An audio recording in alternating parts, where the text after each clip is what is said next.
프로이트가 히스테리 환자를 보던 1886년 이래 오늘날까지 서양에서는 노이로제 환자를 정신분석으로 치료하고 있어요.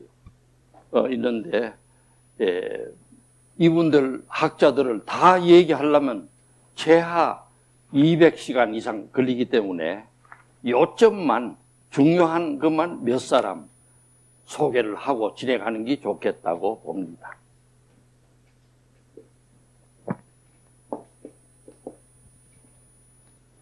처음에는 정신분석학을 만들어낸 원조 프로이트는 인간의 마음을 어떻게 보았느냐? 제일 간단하게 말하면 인간의 마음을 의식과 무의식으로 되어 있다 한 건 중대한 발견이라고 봅니다. 프로이트 전에는 이렇게 몰랐어요. 그런데 우리가 겉으로 말하는 의식과 그 밑바탕의 무의식이 훨씬 크다 하는 걸 프로이트가 발견하셨고, 그 무의식에 있는 것들은 대개가 상처들이 있는 것들로서 억압되어 있는 것들이다 하는 걸 또 알게 됐어요. 억압되어 막 남을 죽이고 싶고 또 이런 생각이 드는 것도 억압을 시킨 그것이 무의식이다 하는 걸 알게 된 것입니다.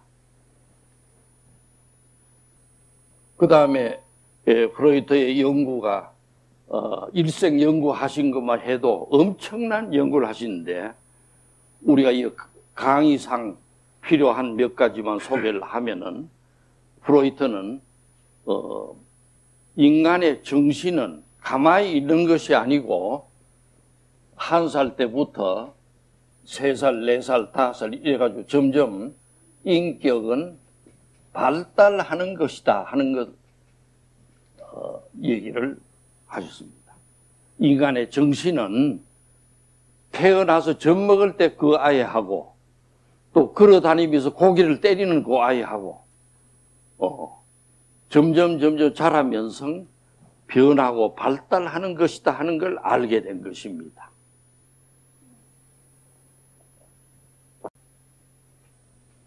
그 다음에 프로이트가 놀랍게도 발견한 거는 어릴 때는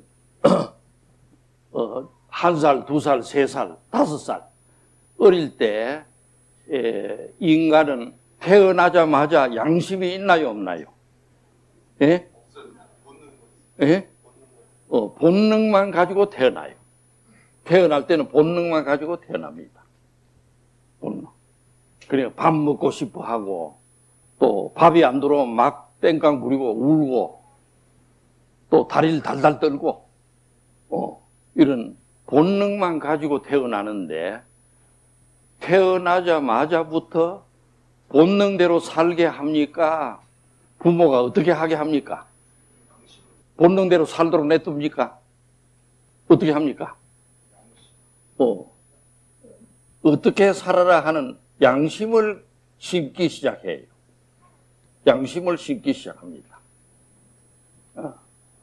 그러니까 태어난 애를 보고 강의 중에는 화장실에 가지 말아라 이런 걸 가르쳤다면은 뭐 배가 터지기 전에는 안 나가는 뭐 조금 늙고 싶다고 또 쫓아 나갔다 들어오고 이런 사람은 여기는 없겠지만 있을 거 아닙니까?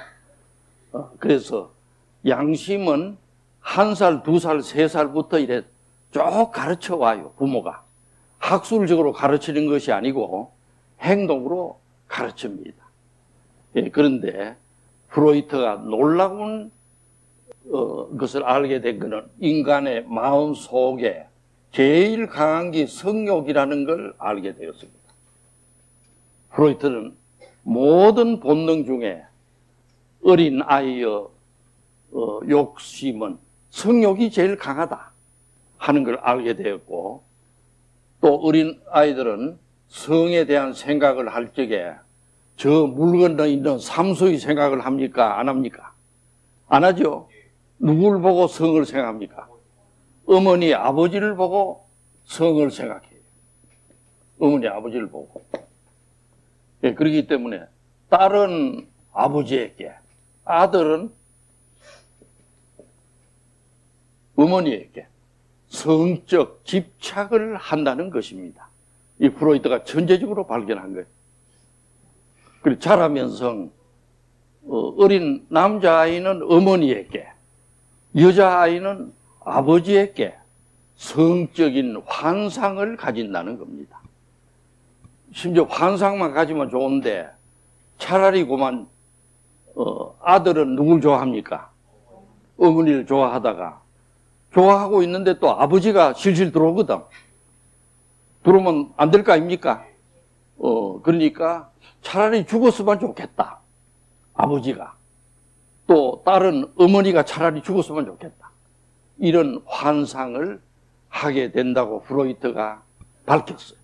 그리고 그 당시 비엔나에서 엄청나게 욕을 먹은 게 프로이트입니다. 어디서 그런 싸가지 없는 걸 배워가지고 하냐고. 그리고 프로이트가 아주 혼났어요. 그러나 지금 보니까 프로이트 말이 맞아요. 어린 유아는 부모에 대하여 이런 이성의 부모를 성적 환상을 한다. 이걸 갖다 뭐라고 그랬습니까?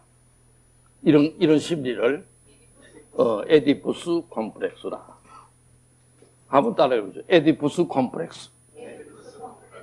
그 히랍 신화에 에디푸스 신화에서 따와서 모든 인간은 어렸을 때 남자아이는 어머니를, 여자아이는 아버지를 좋아하는 점이 있다. 뭐 이런 소리를 하게 되었고, 예, 그래서 이런 것이 해결 안 되고 마음 속에 있으면은 점점 어떻게 됩니까? 안 될 거 아닙니까? 안 되죠. 예, 그런데 만 5세 내지 6세 사이에 5세, 6세 사이에 어떤 일이 벌어지느냐? 아들은 어머니에게 유착되고 아버지가 죽었으면 좋겠다. 딸은 또 아버지가 차라리 안 들어왔으면 좋겠다.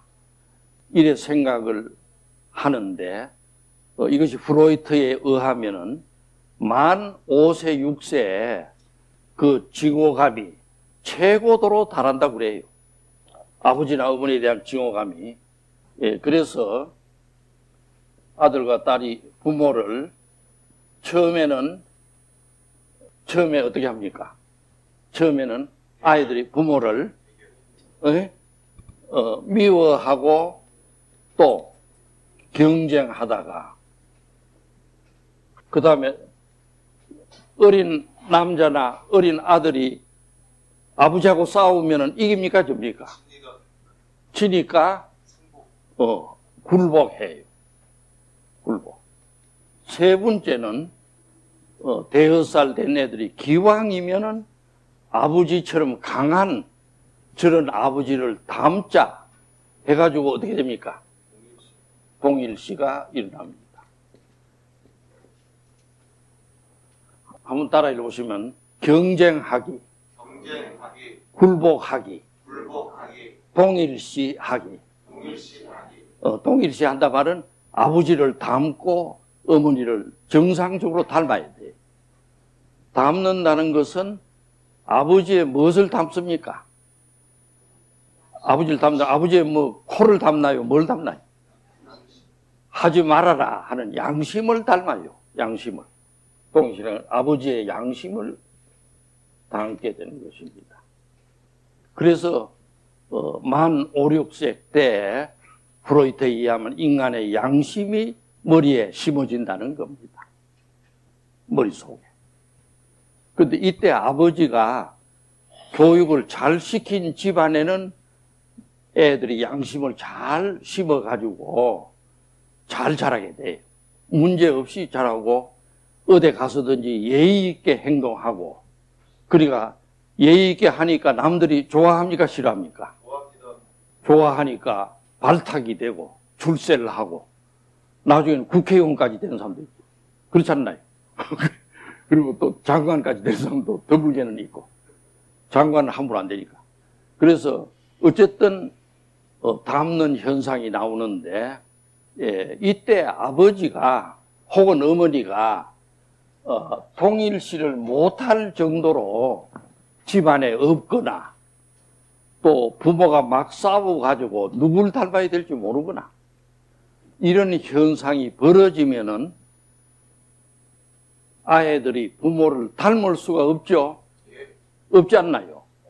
없으니까 이런 아이들은 에디푸스 콤플렉스가 해결되나요? 안 되나요? 안 돼요. 해결이 안 된 애들은 항상 부모를 증오하듯이 증오감이 속에 자리를 잡게 되는 것입니다.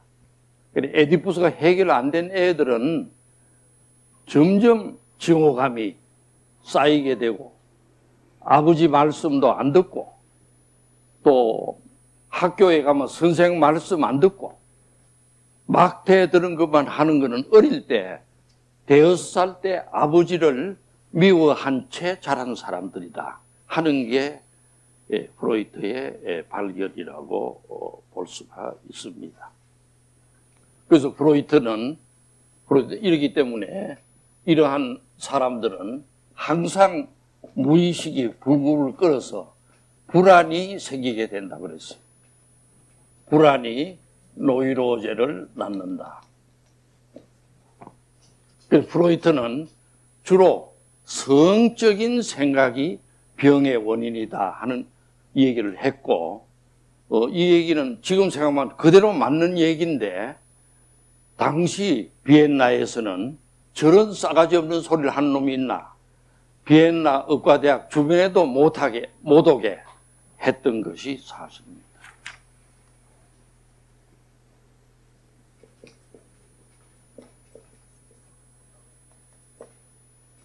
프로이트의 나이가 7, 8살 미치고 스위스에서 프로이트의 명성을 듣고 비엔나로 온 C.G. 융이 있어요. 한번 따라해줘. C.G. 융.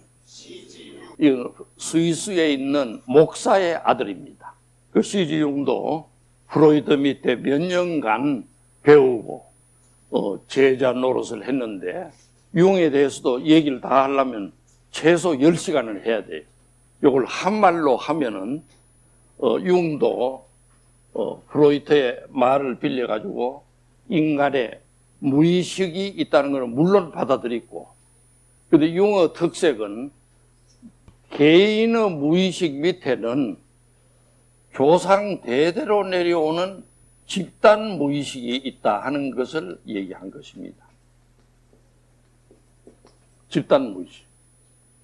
개인 무의식이 문제가 아니고 집단 무의식이 있다 하는 걸 주장한 것은 프로이트의 학설을 많이 보완한 겁니다. 내가 볼 때도 이 말이 맞아요. 이 말. 내가 시간 관계상 일일이 예를 들지는 못합니다만은 사람은 발 밑에 있는 데를 이렇게 끌고 보면 어떻게 됩니까? 발 밑을 살짝 끌고 보면 어떻게 되죠?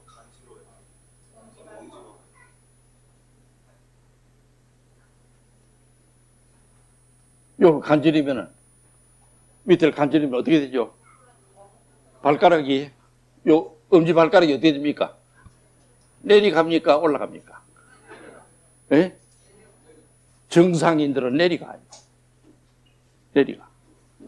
그러니까, 응급 환자들이 대학병원에 가면은 맨 먼저 하는 무의식 상태에서 실려오니까 발가락을 요게를 간지러 봐요.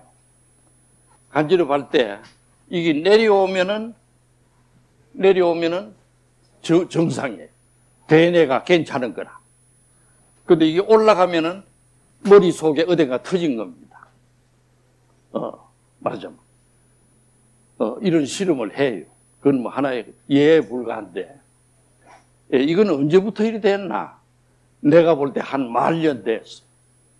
10,000년 전에 인간은 땅 위에 다닐 때 구두를 신고 다니나요? 맨발로 다니나요? 예?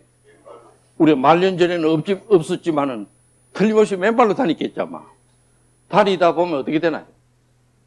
어디에 찔립니까? 가시에 찔려요. 그런 일이 많았어. 찔릴 때마다 이게 내려간 겁니다. 움츠린 거라 말하자면. 그게 말년간 지금 내려오니까 이렇듯이 융도 조상 대대로 내려오는 무의식이 있다 그랬고, 또 융에 활목할 만한 공원이 있어요. 인간의 마음을 연구해 봤더니 프로이드보다 좀 구체적으로 한 거는, 융은 스위스에 있는 목사의 아들인데 동양 정신을 많이 공부했어. 그때 불교도 공부하고 유교도 하고 도교도 공부해.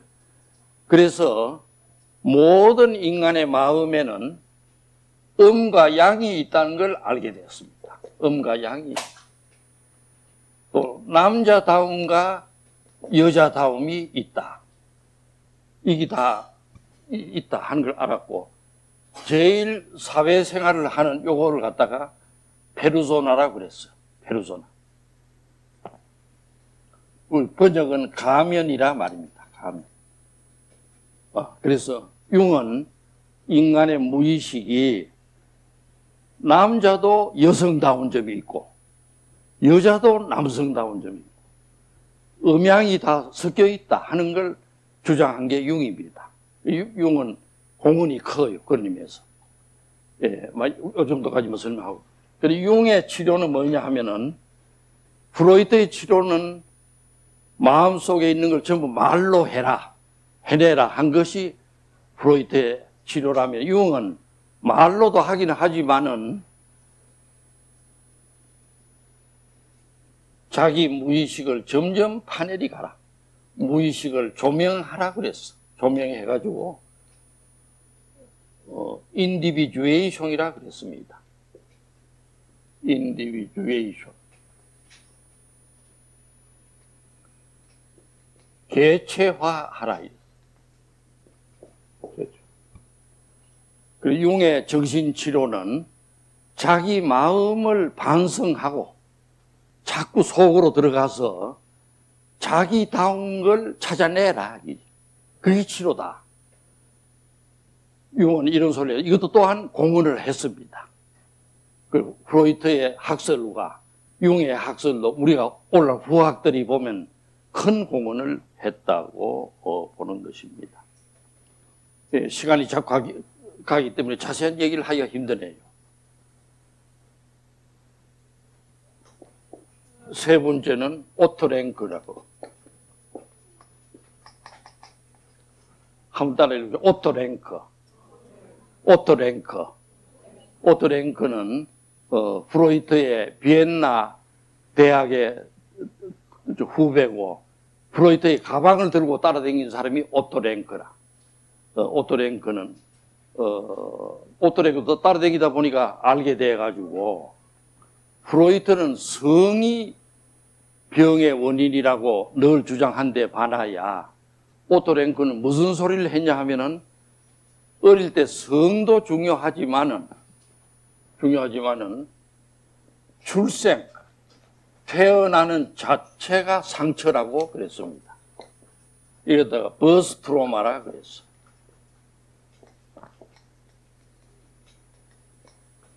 한번 따라 읽어보시죠. 출생 상처. 출생 상처. 출생 상처라는 것은 어머니 속에 10달 있죠. 10달 있지 않나요? 있다가 10달이 되면 나오죠. 나오면 어머니 뱃속에 있을 때가 좋나요? 나온 게 좋나요? 나오면 어떻게 되나요? 어떻게 고통스럽죠? 숨을 자기가 쉬어야 돼. 어머니 뱃속에 있을 때는 숨 쉴 필요가 없어요. 가만히 있고 변소 갈 필요도 없고. 그렇죠? 어머니 피가 와가지고 다 해결해주고. 그러나 나오면은 지가 숨을 쉬어야 되고, 또 배가 고프면 먹어야 되고, 여간은 고통스럽질 않아요. 그래서 태어나는 모든 애가 운답니다. 태어나면서 우는 애도 있나요? 모든 애는 울어요. 왜? 어머니 뱃속에 있을 때 하고는 천지 차이거든. 부모들은 좋아해요.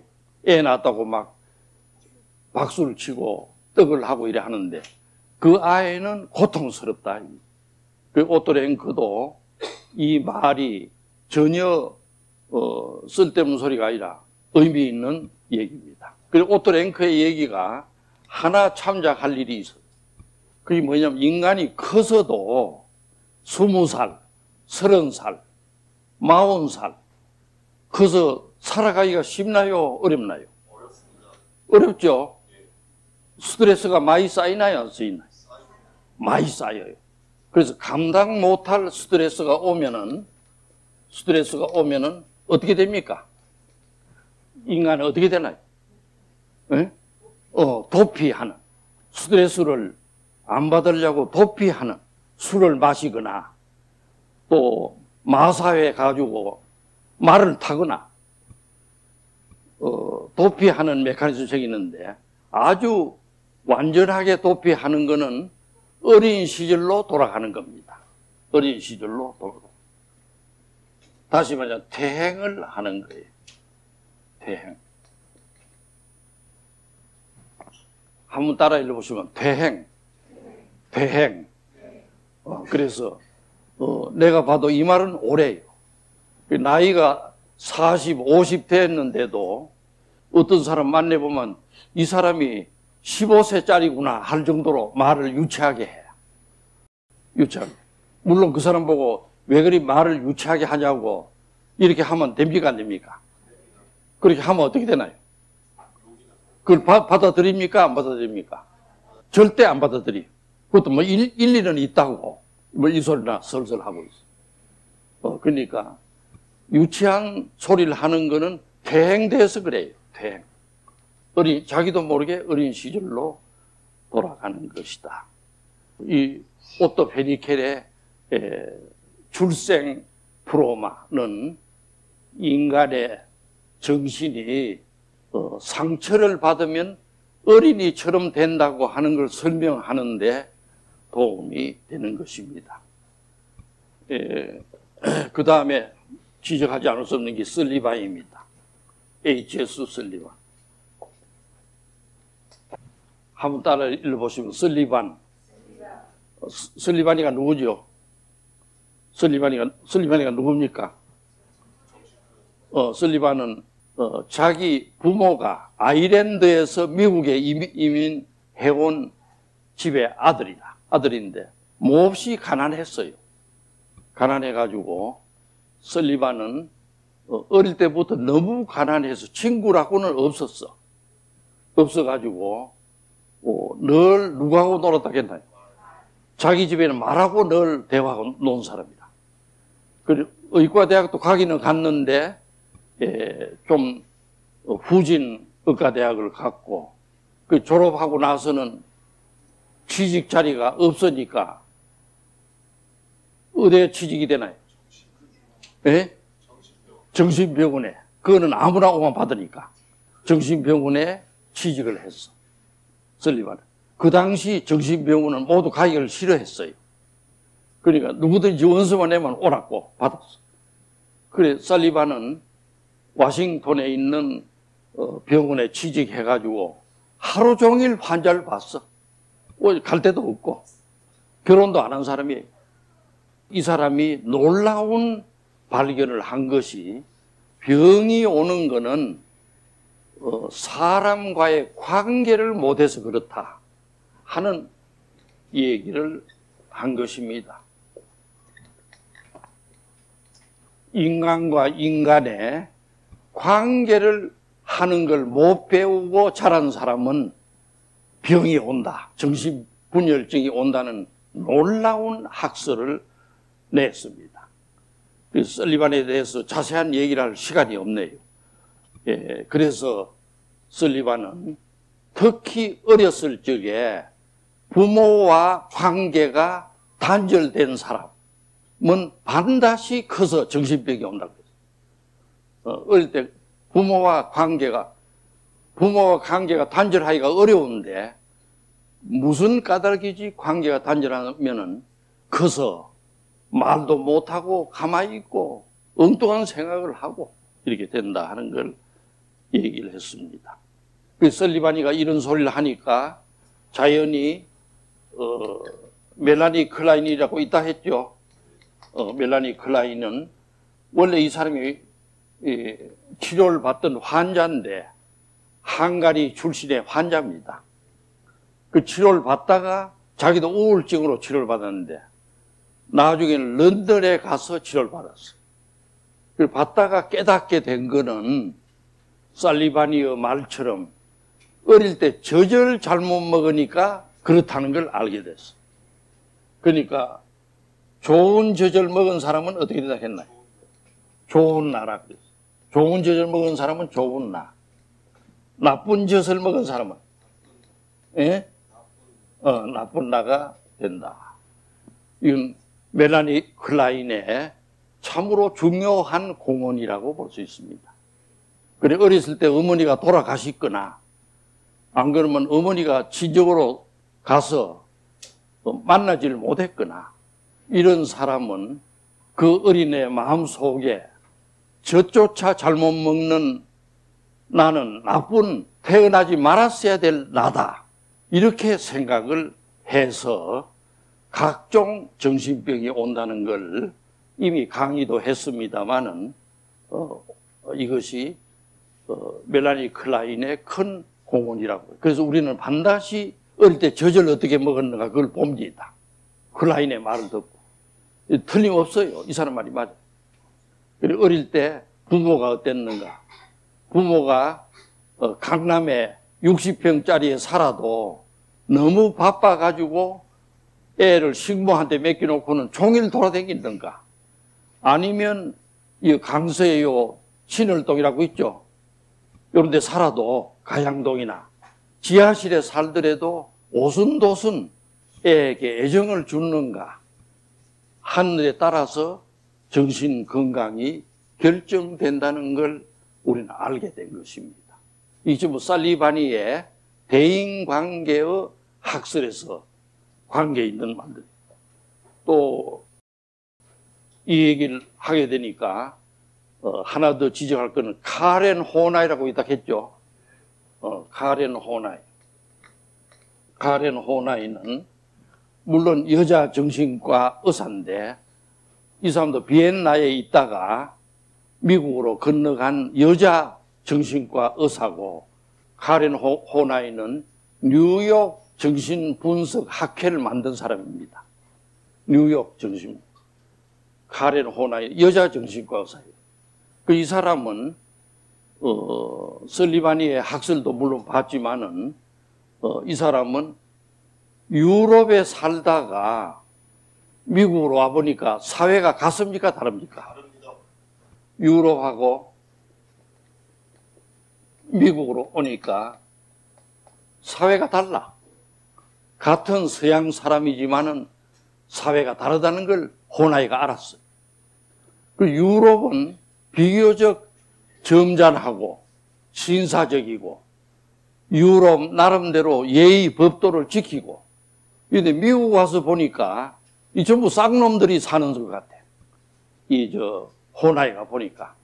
그 모두 지 권리를 주장하고, 또 일하는 사람도 내 권리, 또 뭐 저쪽 뒷집에 있는 삼수이도 내 권리. 그러니까 전부 자유와 권리를 주장하니까 유럽과 달라요. 그래서 아하, 유럽에 사는 것과 미국에 사는 게 다르구나 하는 걸 알았어. 그 호나이가 쓴 여러 권의 책이 있어요. 그 읽어보면 알아요. 그런데 한말로 하면은 미국 사람들은 전부 저 잘났다 이거지. 나 잘났다. 뭐 어머니도 나 잘났다. 조카도 나 잘났다. 또 저쪽에 회사 사장도 나 잘났다. 그 밑에 있는 심부름꾼도 나 잘났다. 그래서 남의 눈치를 안 볼 수가 없다는 것이 호나이 말입니다. 그래서 이 세상을 살아가되 자기 눈으로 살아가야 됩니까? 남의 눈으로 살아가야 됩니까? 자기 생각대로 멋대로 살아야 되나요? 남들 눈치에 의해서 살아야 되나요? 남들 눈치를 봐야 돼요. 그러니까 저 사람들이 뭘 원하는가 보고 자기는 변신해야 돼요. 그걸 갖다가 idealized self-image라고 해서 이상화된 자기상이라고 그랬어. 이상화된 자기 상이다. 물론 우리나라도 그런 점은 있긴 있어요. 우리는 어릴 때도 지 마음대로 하질 않고 어른들 눈치를 많이 보죠. 또 나이 많으신 분들 눈치를 보고 지내가다가도 어른들 만나면 어떻게 합니까? 인사를 하죠. 우리 어릴 때는 구부리서 땅에서 인사하는 것도 나는 봤어. 어르신들이 오면 땅에 구부려서 인사해요. 그렇게 교육을 받았어.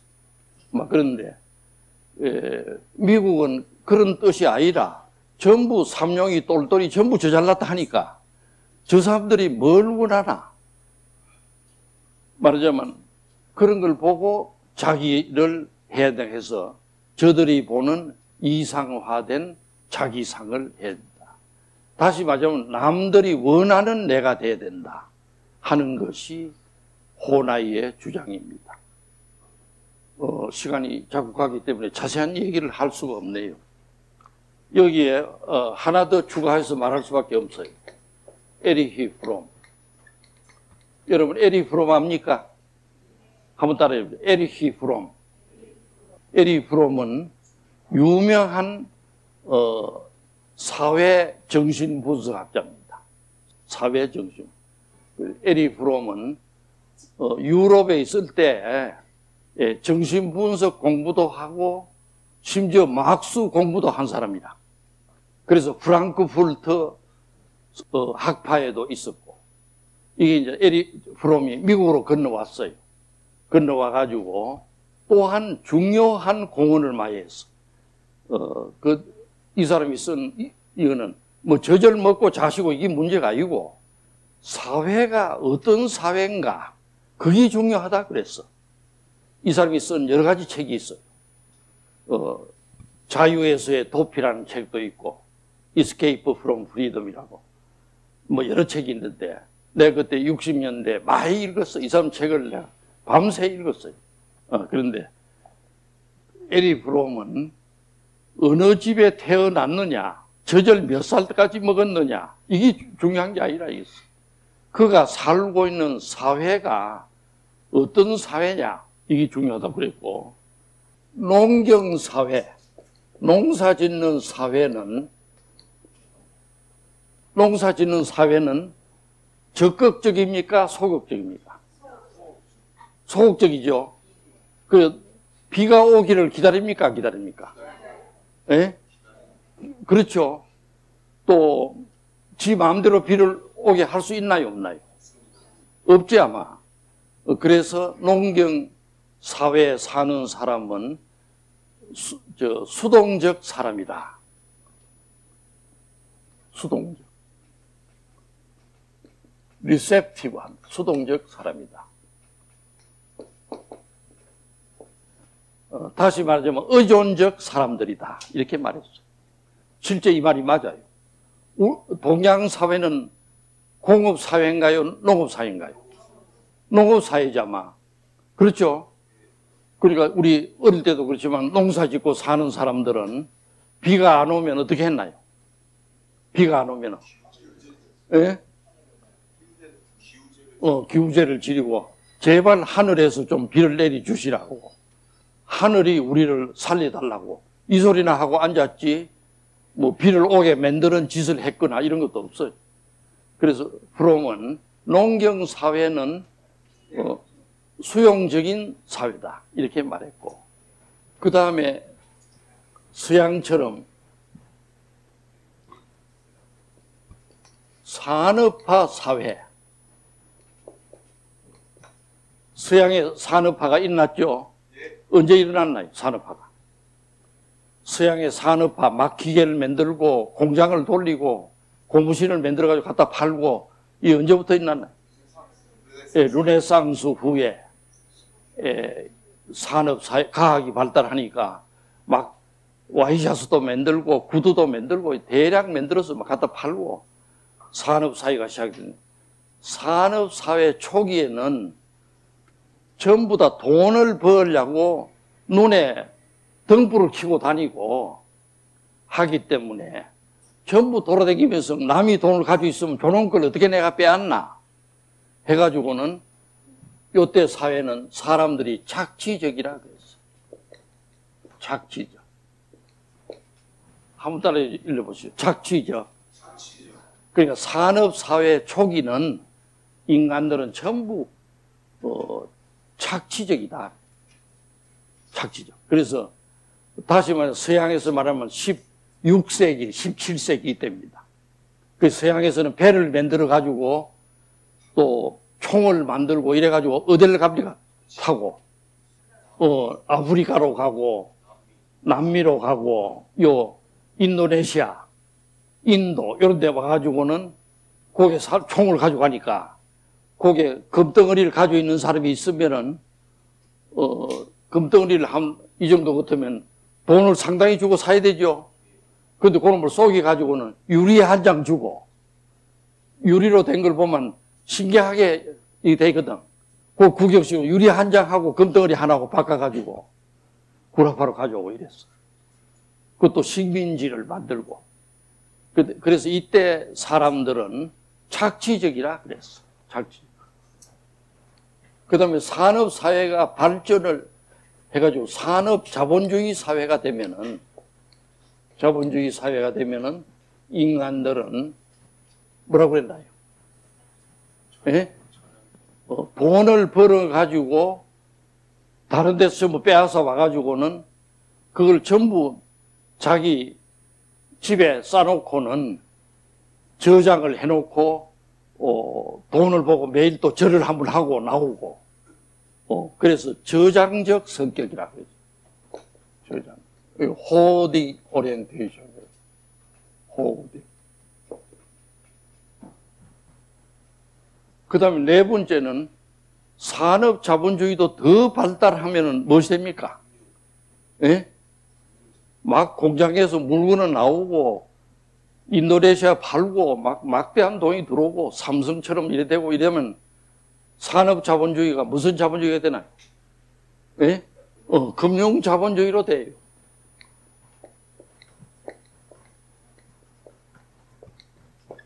다시 말하자면 공장에서 일해가지고 물건 팔아 돈 버는 게 아니라 돈 놓고 돈 먹는 주의가 되는 겁니다. 이거 다 금융 자본주의라 그래. 한번 따라 해보죠. 금융 자본주의. 지금 미국이 그런 자본주의.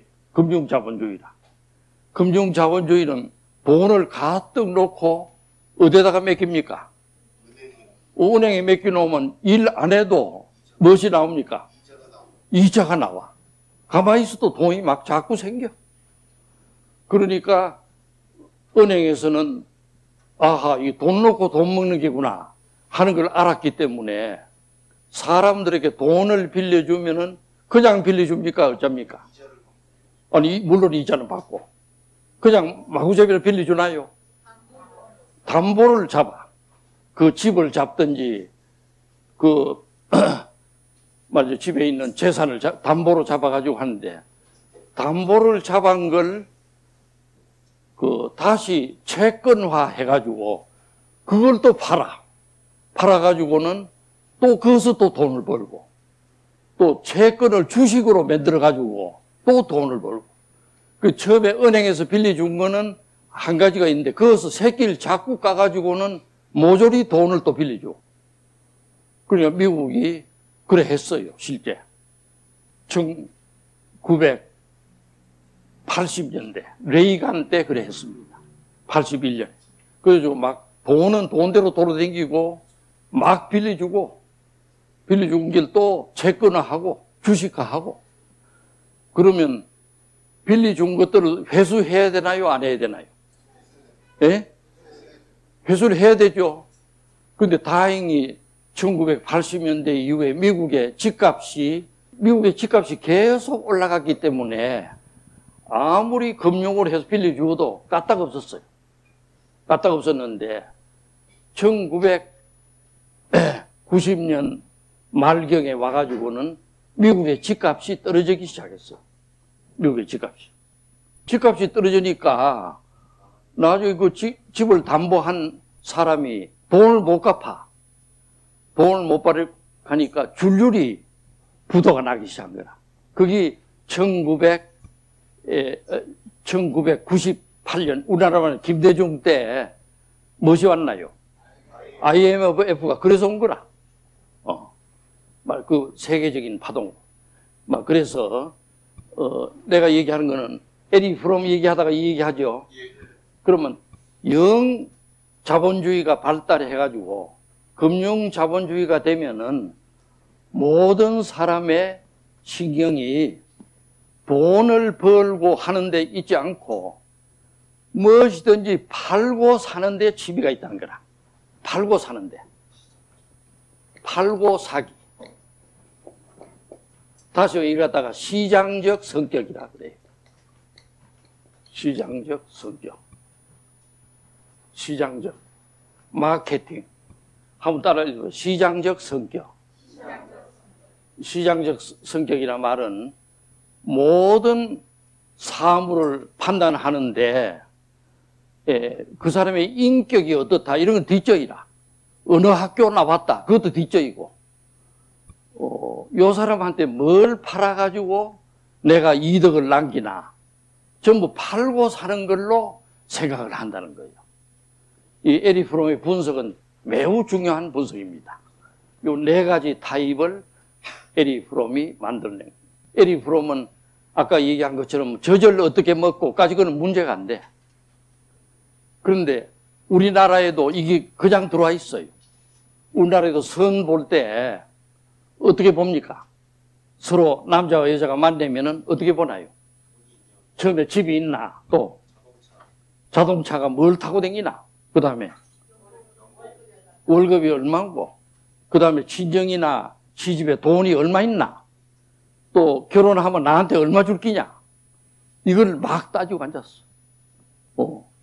그 사람의 인격이 어떻다? 성실하냐? 사랑할 수 있나? 묵묵히 일생을 잘 살 수 있나? 이런 건 뒷전이다. 요 사람이 하고 결혼하면 무엇이 들어온다? 이렇게 보는 것이 미국뿐 아니라 한국도 이런 현상이 오고 있는 것입니다.